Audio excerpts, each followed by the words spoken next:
আজ আমি বানাচ্ছি ব্রেড পকোড়া। তার জন্য আমি প্রথম থেকে 4টে আলু সিদ্ধ করে রেখেছিলাম, মাঝখানে একটু চিড়ে দিয়েছিলাম যাতে তাড়াতাড়ি আলুটা সেদ্ধ হয়। তার ছালটা আমি ছাড়িয়ে নিচ্ছি ভালো করে, পরিষ্কার করে আলুর ছালটা ছাড়িয়ে নিতে হবে।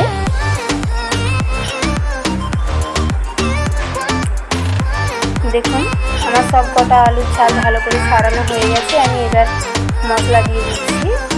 জিরে গুঁড়ো দিয়ে দিলাম, কুচি ধনিয়া গুঁড়ো, লঙ্কা গুঁড়ো, আর দিয়ে দিচ্ছি 1 প্যাকেট ম্যাগি মশলা। ম্যাগি মশলাটা দিলে খেতে ভালো লাগবে, অপশনাল, এটা দিতেও পারেন নাও পারেন। এবারে দিয়ে দিলাম এভারেস্টের মশলা, স্বাদ মতো নুন আর কিছুটা সরষের তেল দিয়ে দিলাম। দিয়ে ভালো করে আলুটাকে মেখে নিচ্ছি।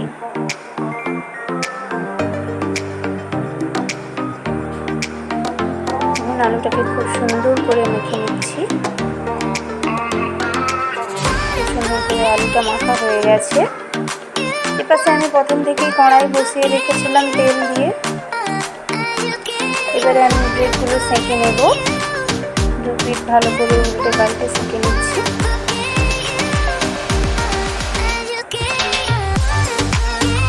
আমি এখানে ছোট সাইজের ব্রেড নিয়েছি, আপনারা চাইলেন বড় সাইজেরও ব্রেড নিতে পারেন।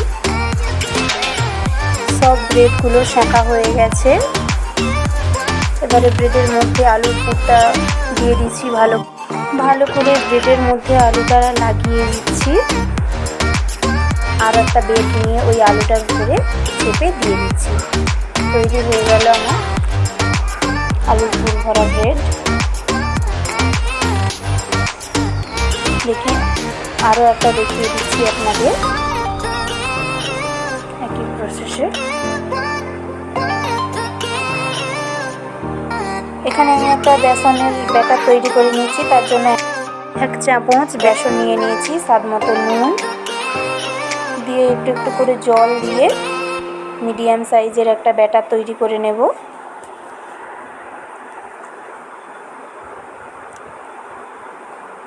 দেখুন খুব সুন্দর করে ফেটিয়ে নিতে হবে যাতে এতে কোনো গলা রয়ে না যায়।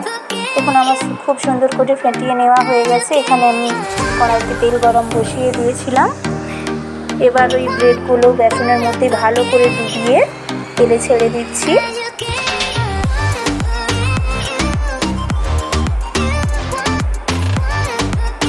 দেখুন ব্রেডগুলো এবার উল্টিয়ে দিচ্ছি, কিন্তু সাইডটা কিছুটা হয়েছে। এরকমভাবে উল্টে পাল্টে সব কটা ব্রেড লাল লাল করে ভালো করে ভেজে নিতে হবে। হাই টু লো ফ্লেম রাখবেন। বেশি হাই দিয়ে দিলে জিনিসটা পুড়ে যাবে, সুন্দর হবে না। তাই আস্তে হালকা আঁচে এই জিনিসটা ভাজতে হবে।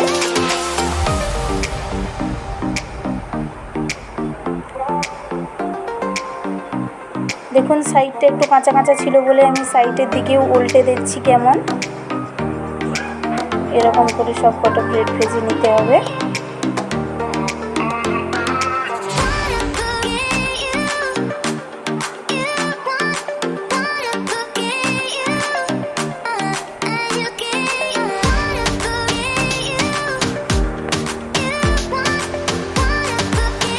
দেখুন আমার সব কটা ব্রেড লাল লাল করে ভাজা হয়ে গেছে। উপর থেকে আমি এবার চাট মশলা ছড়িয়ে দিচ্ছি আর কিছুটা জিরে গুঁড়ো।